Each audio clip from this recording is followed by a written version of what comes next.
आज हम स्टार्ट कर रहे हैं इलेक्ट्रोकेमिस्ट्री चैप्टर 3। इलेक्ट्रोकेमिस्ट्री को सबसे पहले समझते हैं, व्हाट इज़ इलेक्ट्रोकेमिस्ट्री। ओके, तो इसको स्टार्ट करने से पहले आपको एक छोटा सा एग्जांपल दे रही हूँ। आपके पास आपको जो मोबाइल फ़ोन है, ठीक है, ये सबसे अच्छा एग्जांपल है। ये मोबाइल फ़ोन है, अभी ये क्या कर रहा है, आप इससे काम कर रहे हो। ये आपको गाने सुना रहा है, फ़ोन पे बात हो पा रही है। क्यों? क्योंकि इसके अंदर केमिकल्स हैं और आपको क्या कर रहा है, इलेक्ट्रिकल एनर्जी में वो कन्वर्ट हो रहा है उसके अंदर। बट जब फ़ोन क्या हो जाता है, ऑफ़, जब फ़ोन ऑफ मोड में होता है तो आप उसको चार्जिंग पे लगाते हो, उस टाइम पे वो काम नहीं करता ना, क्योंकि आप इसको अब क्या दे रहे हो, इलेक्ट्रिकल एनर्जी दे रहे हो, जिससे कि इसके अंदर वापस से केमिकल्स बनना स्टार्ट हो जाते हैं। यानी केमिकल एनर्जी क्या बन जाती है, इलेक्ट्रिकल एनर्जी क्या बन जाती है, केमिकल एनर्जी। और जिस टाइम पर आप चार्जिंग नहीं करते हो, यानी कि फ़ोन चार्ज हो जाता है, उस टाइम पर केमिकल एनर्जी वापस से आपको इलेक्ट्रिकल सिग्नल्स भेजने शुरू कर देती है। तो हमने सीखा इलेक्ट्रिकल एनर्जी केमिकल एनर्जी में चेंज हो सकती है और केमिकल एनर्जी इलेक्ट्रिकल एनर्जी में चेंज हो सकती है।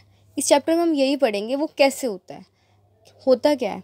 असल में जब ये काम चल रहा होता है, एक ही चीज़ हो रही होती है, इलेक्ट्रॉन का ट्रांसफ़र, रिएक्शंस हो रही होती हैं, वहाँ पर क्या होता है, इलेक्ट्रॉन का ट्रांसफ़र। इस चैप्टर में हम यही सीखेंगे किस तरीके से इलेक्ट्रॉन ट्रांसफ़र करते हैं, क्या होता है क्या नहीं।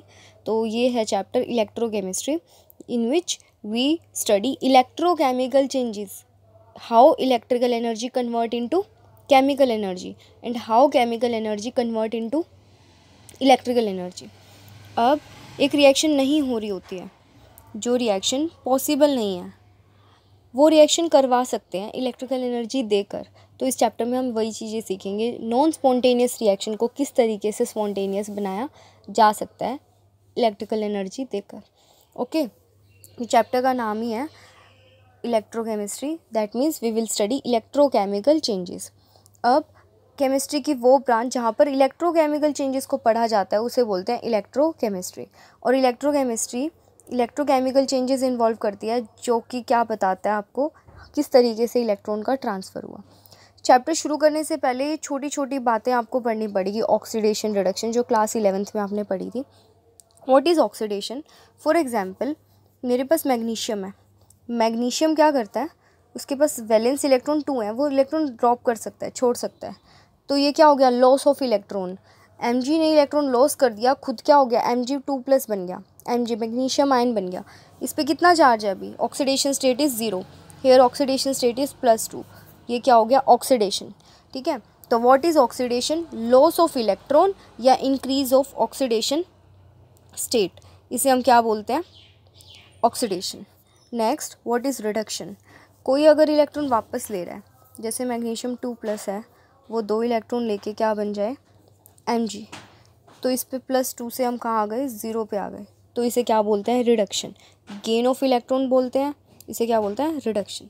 तो what is oxidation? Loss of electron. What is reduction? Gain of electron. Example देख लो, सोडियम इलेक्ट्रॉन लूज़ कर रहा है, तो सोडियम का क्या हुआ, oxidation, right. Cl electron gain करके Cl- बन गया, तो 0 से हम -1 की तरफ जा रहे हैं, इसे क्या बोलेंगे, रिडक्शन। अभी हम ये ध्यान रखना कि ये ऑक्सीडेशन हमेशा एनोड पर होगा और रिडक्शन हमेशा किस पर होगा, कैथोड पर। ये कैसे है, क्यों है, इसके जवाब को मिल जाएगा, पर अभी इस तरीके से याद रख सकते हैं, ऑक्सीडेशन में O एक वोवल है, एनोड में A एक वोवल है, ठीक है।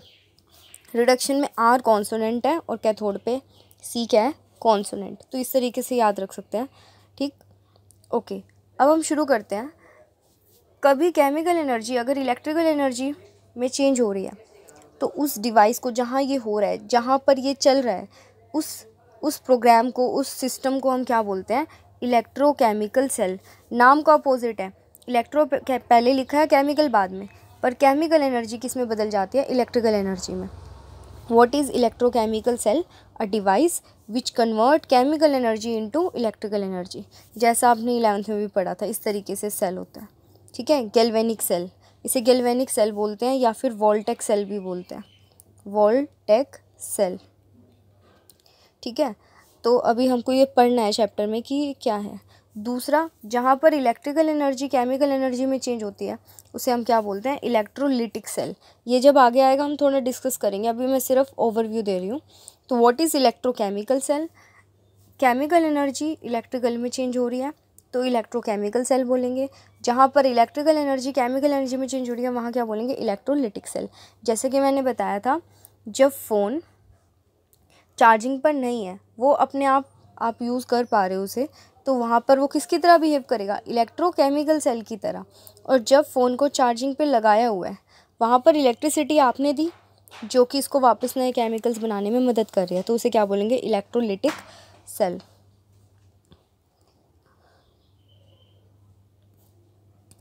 अभी हमें आज पढ़ना है इलेक्ट्रोकेमिकल सेल होता क्या है। इलेक्ट्रोकेमिकल सेल या फिर इसे वोल्टेक सेल भी बोलते हैं या गैल्वेनिक सेल भी बोलते हैं। वोल्टेक और गैल्वेनिक इसलिए बोलते हैं क्योंकि मिस्टर वोल्टा और एक गैल्वेन आए था, उसने इसके बारे में बताया था। मैं आपको शुरू से बता रही हूँ सब कुछ। सबसे पहले तो ये एक जानी मानी रिएक्शन है। Zn प्लस CuSO4 क्या बन जाता है, ZnSO4 प्लस Cu। ऐसा क्यों हुआ, क्योंकि जिंक कॉपर को क्या कर सकता है, डिस्प्लेस कर सकता है। इस रिएक्शन को ज़रूरी नहीं है कि SO4 लिखें, हम ऐसे भी लिख सकते हैं Zn प्लस Cu2 प्लस क्या दे रहा है, Zn2 प्लस Cu, राइट। अभी तुम क्या देख सकते हो, इसमें +2 चार्ज है, यहाँ पर यहाँ 0 चार्ज है, यहाँ +2 चार्ज है, ऑक्सीडेशन हो रहा है, ठीक है। किसका, Zn2 प्लस का, Zn प्लस Cu2 प्लस किस में चेंज हो रहा है, Zn2 प्लस Cu। जिंक का ऑक्सीडेशन, कॉपर का क्या हो रहा है, रिडक्शन। और असल में हो क्या रहा है, जिंक अपने 2 इलेक्ट्रॉन किसको दे रहा है, कॉपर को दे रहा है।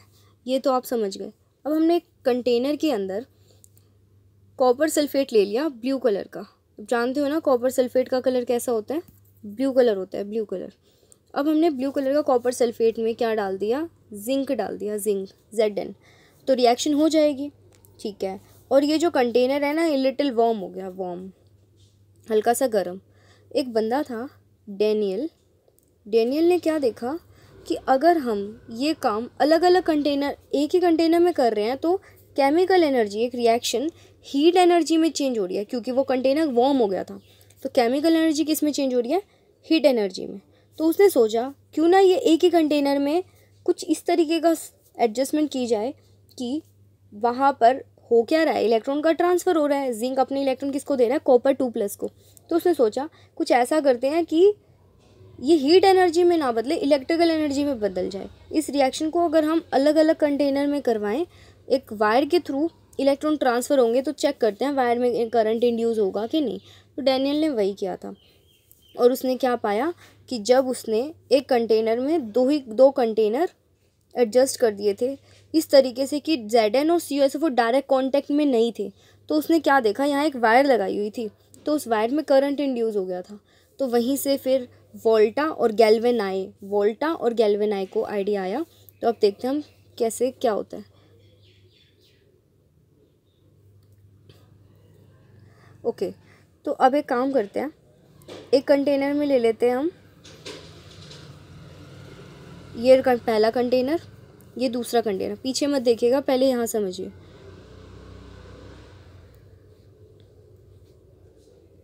ओके, अब ना ध्यान से सुनना, ये जिंक रोड है, ओनली रोड, मैंने इलेक्ट्रोड नहीं बोला। और ये कॉपर, एक्चुअली आप एक वायर भी ले सकते हो, कॉपर का तार, तांबे का तार, और ये जिंक, ठीक है। ये जिंक रोड है और ये कॉपर की रोड है। This is zinc and this is copper, मैंने इलेक्ट्रोड नहीं बोला। अब इसको, जिंक को अपने ही इलेक्ट्रोलिटिक सोल्यूशन में डिप कर दो। व्हाट इज़ इलेक्ट्रोलाइट, कोई भी सॉल्ट, कोई भी सब्सटेंस, कंपाउंड अगर आयंस में डिसोसिएट करता है तो हम उसे इलेक्ट्रोलाइट कहते हैं। तो मैंने पहले वाले में लिया ZnSO4, दूसरे वाले में मैंने क्या लिया, ब्लू कलर का CuSO4 का सोल्यूशन। दोनों में ध्यान रखना सोल्यूशन है। तो इसमें कौन कौन से आयंस होंगे, फर्स्ट कंटेनर में Zn2 प्लस और SO4 2 माइनस। इसी तरीके से इसमें Cu2 प्लस होगा और इसमें क्या होगा, SO4 2 minus. Got it, okay.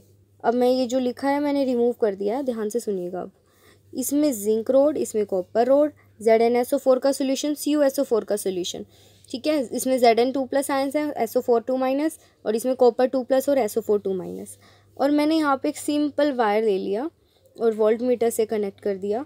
अभी ध्यान रखना 0 पे है रीडिंग और अभी इसमें कोई करंट फ्लो नहीं कर रहा।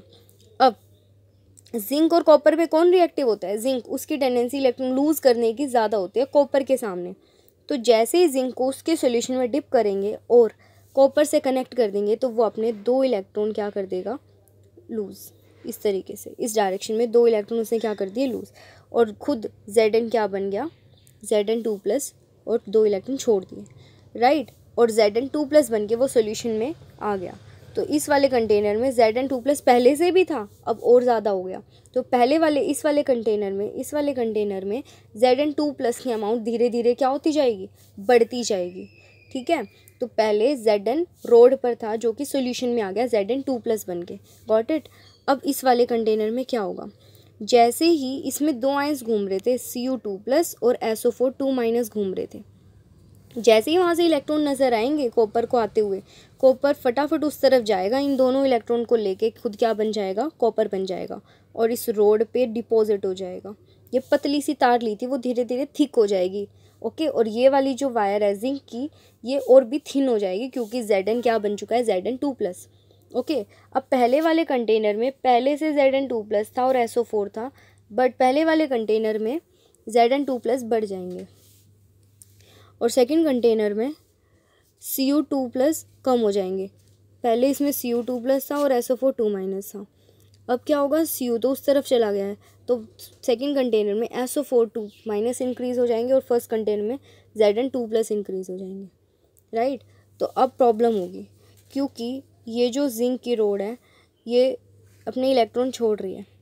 तो Zn2+ क्या कहेगा कि तू उसको दे रहा है, कॉपर को दे रहा है इलेक्ट्रॉन, तू मुझे दे दे। तो Zn2+ इलेक्ट्रॉन को जाने नहीं देगा, तो प्रॉब्लम हो जाएगी। इलेक्ट्रॉन का फ्लो हो रहा था वायर में, तो वायर में डिफ्लेक्शन शो हुआ इस डायरेक्शन में, ये पीछे देख सकते हो डिफ्लेक्शन शो हो रहा है। दैट मीन्स कि वायर में इलेक्ट्रिकल एनर्जी आ गई, राइट। तो अब इस रिएक्शन और इस रिएक्शन को जोड़ दो, ये वाली रिएक्शन वापस बन जाएगी। कहने का मतलब जो हमने रिएक्शन पढ़ी थी वही रिएक्शन अब हो रही है, पर एक वायर के थ्रू हमने अलग अलग कंटेनर में किया, तो वायर के थ्रू इलेक्ट्रॉन जा रहे हैं, तो इसमें क्या इंड्यूस हो गया? करंट। दैट मीन्स कि केमिकल एनर्जी इलेक्ट्रिकल एनर्जी में चेंज हो रही है और इस डिवाइस को क्या बोलेंगे? Electrochemical cell. अब क्या करें? Zn2+ तो जाने नहीं देगा इलेक्ट्रॉन्स को, अब क्या करें? अब आती है बारी सॉल्ट ब्रिज की। मैं आपको बताती हूँ सॉल्ट ब्रिज क्या करेगा, अच्छे से बताती हूँ कि सॉल्ट ब्रिज क्या करेगा। सॉल्ट ब्रिज क्या है? एक ग्लास ट्यूब है, इस तरीके से अंदर इसमें सॉल्ट फिल करेंगे सॉल्यूशन बना के। एग्जाम्पल KCl, K2SO4, अगर तो इस टाइप के हम इसके अंदर सॉल्यूशंस डाल देंगे। मैं मान के चलिए मैं K2SO4 या KCl कुछ भी ले लो, KCl ले लेते हैं, इसमें KCl है। देखो Zn2+ हम क्यों डाल रहे हैं, क्यों लगाया सॉल्ट ब्रिज? क्योंकि पहले कंटेनर में Zn2+ बढ़ गया, वो इन इलेक्ट्रॉन्स को जाने नहीं देगा, जो कहेगा तुम मुझे ही मिल जाओ। तो इसीलिए सॉल्ट ब्रिज में से Cl- इस तरफ आ जाएगा।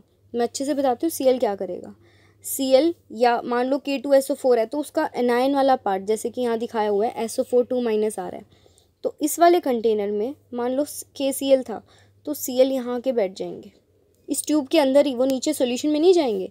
Cl इस ट्यूब के अंदर ही यहाँ पर आके बैठ जाएंगे और इन Zn को इस रोड के पास से अपनी तरफ बुला लेंगे। यहाँ पर इस कंटेनर में Cl आ जाएंगे और Zn को अपनी तरफ अट्रैक्ट कर लेंगे, जिससे कि रोड को इलेक्ट्रॉन ड्रॉप करने में, छोड़ने में दिक्कत नहीं आएगी। दूसरे डायरेक्शन में क्या ज़्यादा हो गया था? SO4 2- कैसे हो गया था? क्योंकि Cu रोड पर चला गया था, Cu एटम्स बन के, तो SO4 ज़्यादा हो गया था। तो प्रॉब्लम क्या होगी कि आने वाले इलेक्ट्रॉन और SO4 के 2- चार्ज में रिपल्शन होगी। फिर से यहाँ प्रॉब्लम होगी, वो इलेक्ट्रॉन लेना ही नहीं चाहेगा। इलेक्ट्रॉन अगर Cu लेगा ही नहीं तो वो Zn छोड़ेगा भी नहीं, जिसकी वजह से वायर में करंट नहीं आएगा। तो इसीलिए, सिर्फ इसलिए हम क्या करेंगे, यहाँ पर K+ आ जाएगा सॉल्ट ब्रिज के अंदर से, K+ यहाँ के इस ट्यूब में आ जाएंगे और SO4 को अपनी तरफ क्या कर लेंगे, इस एरिया में अट्रैक्ट कर लेंगे। अंदर नहीं जाएंगे, वो इस एरिया में अट्रैक्ट कर लेंगे, जिसकी वजह से इस रोड के पास इलेक्ट्रॉन आने में कोई प्रॉब्लम नहीं होगी। तो अभी आपने क्या सीखा कि हमारे पास ये 2 कंटेनर थे, ये जिंक था, ये कॉपर था। जिंक कॉपर से ज़्यादा रिएक्टिव है, इसलिए उसने इलेक्ट्रॉन को क्या किया, लूज़ किया, और कॉपर ने क्या किया, गेन किया। और खुद Zn2+ बन गया, इधर Cu2+ क्या बन के चला गया, Cu, और इस रोड पे इकट्ठा हो गया। और मैंने सॉल्ट ब्रिज का भी फंक्शन आपको क्या बताया, एक बार रिवाइज कर लेते हैं सॉल्ट ब्रिज के फंक्शंस। पहला कि सॉल्ट ब्रिज इसमें प्लस ज़्यादा हो गया था, इसमें माइनस ज़्यादा, तो इसको तो माइनस प्रोवाइड किया और इसको प्लस प्रोवाइड किया, अपोजिट चार्ज प्रोवाइड करता है। दूसरा, ये दोनों क्या आपस में कनेक्ट हैं, ये दोनों कंटेनर किसी भी चीज़ से कनेक्ट नहीं है। ये वायर में तो करंट था ही नहीं, वो तो आया है ना, तो कनेक्शन पॉइंट ये नहीं है, तो कनेक्शन पॉइंट कौन है, सॉल्ट ब्रिज। ठीक है। तीसरी चीज़, इलेक्ट्रिकल न्यूट्रलिटी को मेंटेन करता है, प्लस और माइनस का जो संबंध है इसको क्या रखता है, मेंटेन रखता है, ताकि रिएक्शन चलती रहे। ध्यान रखना, अगर सॉल्ट ब्रिज नहीं होता तो रिएक्शन सिर्फ एक बार होकर रुक जाती, क्योंकि इस कंटेनर में Zn2+ बनता, इधर SO4 2- बनता, और इलेक्ट्रॉन का फ्लो होना क्या हो जाता, बंद, क्योंकि ये जाने नहीं देता और ये आने नहीं देता। अगर फिर फ़ायदा ही क्या हुआ जो हम इतना सब कर रहे हैं। तो सॉल्ट ब्रिज क्या है, ज़रूरी है यहाँ पर। ओके, तो अभी इलेक्ट्रॉन कहाँ से कहाँ फ्लो हो रहे हैं, जिंक से कॉपर। आप ये नहीं बोलोगे एनोड कैथोड, मैंने तो बताया भी नहीं अभी।